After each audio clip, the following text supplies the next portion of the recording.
الفجر educational foundation, آؤ اپنے رب کی طرف۔ نحمده ونصلي على رسوله الكريم، اما بعد فقد قال الله تعالى في كلامه المجيد والفرقان الحميد، فاعوذ بالله من الشيطان الرجيم، بسم الله الرحمن الرحيم، يا ايها الذين آمنوا قوا انفسكم واهليكم نارا وقودها الناس والحجارة۔ تعریف صلی اللہ رب العالمین کے لیے جو یک و تنہا اس کائنات کا خالق و مالک ہے۔ انگنت بے شمار درود و سلام سب سے آخری نبی احمد مجتبی محمد مصطفیٰ صلی اللہ علیہ وسلم کی ذاتی گرامی پر، اللہم صلی علی محمد وعلی آل محمد کما صلیت علی ابراہیم وعلی آل ابراہیم انکا حمید مجید، اللہم بارک علی محمد وعلی آل محمد کما بارکت علی ابراہیم وعلی آل ابراہیم انکا حمید مجید۔ رب اشرح لی صدری ویسر لی امری واحلل عقدۃ من لسانی یفقہوا قولی، ربی زدنی علما ربی زدنی علما ربی زدنی علما۔ الحمدللہ رمضان المبارک کا 27واں روزہ 28ویں تراویح ہم لوگوں نے ادا کی۔ اس موقع پر جتنے بھی ہمارے بھائی بزرگ ہماری مائیں بہنیں یہاں پر جمع ہیں، ہونا تو یہ رہتا ہے کہ آج کی مناسبت سے ہم قرآن کے بارے میں کچھ باتیں کرتے، قرآن کی فضیلت، قرآن کی اہمیت، قرآن کا مقام اور مرتبہ، اور یقیناً یہ بات ہونا بھی چاہیے کہ قرآن ایک ایسی کتاب نہیں کہ ہم اسے رمضان میں سنیں اور پھر بھلا دیں، جیسا ہمارا معمول ہے کہ ابھی رمضان میں قرآن سے بڑا مضبوط تعلق ہے، پر جیسے ہی عید کا چاند نظر آئے گا سارے تعلقات ختم، نہ قرآن کی تلاوت، نہ قرآن کا ترجمہ، نہ قرآن کی تفہیم، کسی بھی اعتبار سے ہم اپنا جڑاؤ قرآن سے نہیں رکھتے۔ اور یہی وجہ ہے کہ اللہ کے نبی صلی اللہ علیہ وسلم کا فرمان ہے، ان اللہ یرفع بہذا الکتاب اقوام ویدعو بہ الاخرین۔ اللہ کے نبی صلی اللہ علیہ وسلم نے ارشاد فرمایا تھا کہ اللہ رب العالمین اس قرآن پر عمل، یعنی قرآن سے محبت کی بنیاد پر کچھ کو عزت دے گا اور چھوڑنے کی بنیاد پر ذلیل بھی کر دے گا۔ جب تم قرآن کو چھوڑو گے اللہ تمہیں ذلیل کر کے رکھ دے گا۔ تو یقیناً اس موقع پر ہمیں ایک مسلمان ہونے کے ناطے، قرآن سے محبت کرنے والا ہونے کے ناطے یہ عہد کرنا چاہیے کہ انشاءاللہ ہم قرآن سے اپنے تعلق کو مضبوط کریں گے، رمضان کے بعد بھی قرآن سے اسی محبت کو اپنے دل میں باقی رکھیں گے، اور روزانہ اللہ تعالیٰ جتنی طاقت دے ہم قرآن کا کچھ نہ کچھ حصہ تلاوت کریں گے انشاءاللہ، وعدہ ہے انشاءاللہ انشاءاللہ۔ مختصر سا ایک عنوان آپ کے سامنے رکھنا ہے۔ یہ عنوان مختصر ہرگز نہیں ہے، پر چونکہ یہ وقت ایسا ہے کہ اس میں بہت شارٹ باتیں کرنا ہوتی ہیں۔ ایک ایسا عنوان جس کو ہم سب کہیں نہ کہیں اپنے سامنے دیکھ رہے ہیں، اور وہ عنوان ہے کہ ہماری بچیاں ہم سے باغی کیوں؟ روزانہ فیس بک کے ذریعے، واٹس ایپ کے ذریعے، الگ الگ خبروں کے ذریعے ہمیں یہ پتا چلتا ہے کہ ہماری بہنیں غیروں کے ساتھ زندگی گزارنا چاہتی ہیں۔ کوئی اپنے آپ کو رجسٹرڈ کروا رہا ہے، کوئی میرج رجسٹرڈ کروا رہا ہے، اور جب ان کے گھر والوں سے یا ان بچیوں سے بات کی جاتی ہے، کئی لوگوں کے تجربات ہیں، میرے خود کے کئی تجربے ایکسپیرینس ہے کہ جب بات کی جاتی ہے تو ان کی نظر میں شادی کہیں بھی کر لی جائے کوئی بہت بڑا مسئلہ نہیں، یہ ایک نارمل سا میٹر ہے، نارمل سے چیز ہے، آپسی انڈرسٹینڈنگ ہماری جو مرضی ہم کر سکتے ہیں۔ اس کی وجہ کیا ہے؟ ہماری بچیاں ہم سے باغی کیوں ہو رہی ہے؟ ہم سے کہیں یا ہمارے دین سے باغی کیوں ہو رہی ہے؟ جبکہ اللہ تعالیٰ قرآن میں ارشاد فرماتا ہے کہ مومن مومن سے ہی نکاح کرتا ہے، مشرک مشرک سے نکاح کرتا ہے، اور مومن کے لیے حرام ہے کہ مومن مرد کسی مشرکہ کافرہ سے نکاح کرے، یا اس عورت کے لیے اگر وہ مسلمان ہے تو حرام ہے کہ وہ کافر سے نکاح کرے۔ اسلام نے اسے جائز ہی قرار نہیں دیا، اس کے باوجود یہ چیز اتنی ہلکی کیوں ہو گئی؟ کیا وجہ ہے کہ آج ہماری بچیاں اس چیز کو اتنی زیادہ اہمیت نہیں دیتی؟ اس کے پیچھے ایک بہت بڑا بیک گراؤنڈ ہے۔ کئی لوگ یہ کہتے ہیں اچانک پتہ نہیں کیا ہو گیا ہے، سال دو سال سے ماحول بدل گیا ہے۔ یہ سال دو سال کا ماحول نہیں ہے، یہ پچھلے کئی سالوں سے ہمارے دھیان نہ دینے کا نتیجہ ہے جو ایک ساتھ ظاہر ہو رہا ہے۔ کیونکہ نتیجے کبھی بھی ایسا نہیں ہوتا کہ دھیرے دھیرے ظاہر ہو، کبھی نتیجے دھیرے آتے ہیں اور کبھی ریزلٹس ایک ساتھ ظاہر ہونا شروع ہو جاتے ہیں۔ ایک ساتھ ایک ساتھ نافرمانی کا نظر آنا، ایک ساتھ اللہ کے عذاب کا آنا، اور یقیناً امت مسلمہ پر اللہ تعالیٰ کے الگ الگ جو عذاب چل رہے ہیں اس کی ایک بڑی شکل ہے ہماری بچیوں کا نافرمان ہونا، ان کا دین سے دور ہونا۔ اس کے پیچھے اس بیک گراؤنڈ میں بہت ساری وجوہات، بہت سارے اسباب، بہت سارے ریزنز ہو سکتے ہیں۔ اگر ہم تلاش کرنے جائیں، ڈھونڈنے جائیں تو بہت ساری چیزیں ملیں گی۔ اس میں سب سے بڑی، سب سے پہلی اور بنیادی چیز ماں باپ کا دین سے دور ہونا۔ یہ بچیوں کا گناہ صرف اکیلے نہیں ہے، یہ ماں باپ کی دین سے دوری کا نتیجہ ہوتا ہے کہ اولاد ماں باپ کی نافرمان ہو جائے، اور اتنا بڑا فیصلہ جسے نکاح کہا جاتا ہے، شادی کہا جاتا ہے، اسے اسلام کے خلاف کرے۔ اس کی بنیادی وجہ ہے ماں باپ کی دین سے دوری۔ ہم نے دین کو کیا بنایا؟ ایک رسم، نام مسلمانوں والا، لباس مسلمانوں والا۔ اللہ نے اگر طاقت دے دی تو ذرا داڑھی رکھ لی، برقع پہن لیا، ہو گیا اسلام مکمل۔ اسلام کی تعلیمات کے نام پر ہمارے گھر میں کون سا نظام ہے؟ اسلام کی تعلیمات کے نام پر کہاں ہمارے گھر میں قرآن کی تفسیر اور قرآن کا ترجمہ ہے؟ اسلام کے نام پر کہاں باپ گھر پر آ کر یہ سوال کرتا ہے کہ بچی نے نماز پڑھی کہ نہیں پڑھی، عبادت کی کہ نہیں کی، آج دن کیسا گزرا؟ اس کا بنیادی وجہ خود ماں باپ دین سے دور ہے۔ ماں باپ بے نمازی، باپ حرام کمانے والا، اور ماں ایسی جس کو دین سے، نماز سے کوئی مطلب نہیں، ایک بددین عورت کو اپنے گھر کے اندر لایا، اس سے نکاح کیا اور اس سے اولاد پیدا کی۔ جب ماں باپ بددین ہوں گے تو یقیناً اولاد بددین ہوگی۔ پر ہمارا کلیجہ فڑفڑاتا ہے، ہمارا ایمان بالکل غلبے پر آ جاتا ہے۔ کب؟ جب ہماری بچی کہتی ہے میں کہیں اور نکاح کرنا چاہتی ہوں۔ ہم نے کیا اس کے پس منظر کو دیکھا؟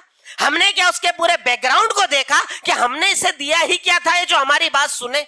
ہم نے اس کے ساتھ ایسا کون سا عمل کیا تھا کہ اسے پتا چلے اسلام کیا ہے؟ تو سب سے بڑی اور بنیادی وجہ ماں باپ کا بددین ہونا۔ اگر ماں باپ نماز کے خود اپنے آپ کو پابند بنائیں، اگر ماں باپ عقیدے کے پابند بنائیں، اگر ماں باپ دین کے پابند بنائیں، تو یقیناً اولاد میں خون کی طرح وہ تربیت چلتی ہے۔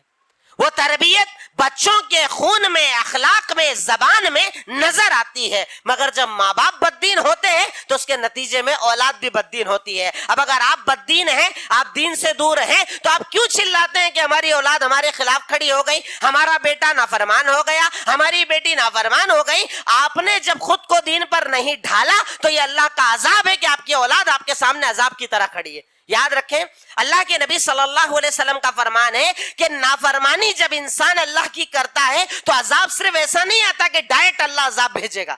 عذاب کی بہت ساری شکلیں ہوتی ہیں، اس میں جو شکلیں ذکر کی گئی، ایسی شکلیں، اولاد نافرمان ہوتی ہے، یہ گناہ کا نتیجہ ہوتی ہے۔ گاڑی نافرمان ہوتی ہے، یہ بھی گناہ کا نتیجہ ہوتی ہے۔ یہ گاڑی آپ کی کام نکالے، آپ کو پریشان کرے، یہ گناہوں کا نتیجہ ہوتا ہے۔ ایسے کئی نتیجے شریعت نے بتائے کہ جب انسان خود کو دین سے دور کرتا ہے اللہ کا عذاب آتا ہے، اور عذاب کی ایک بنیادی شکل ہے اولاد کا نافرمان ہونا۔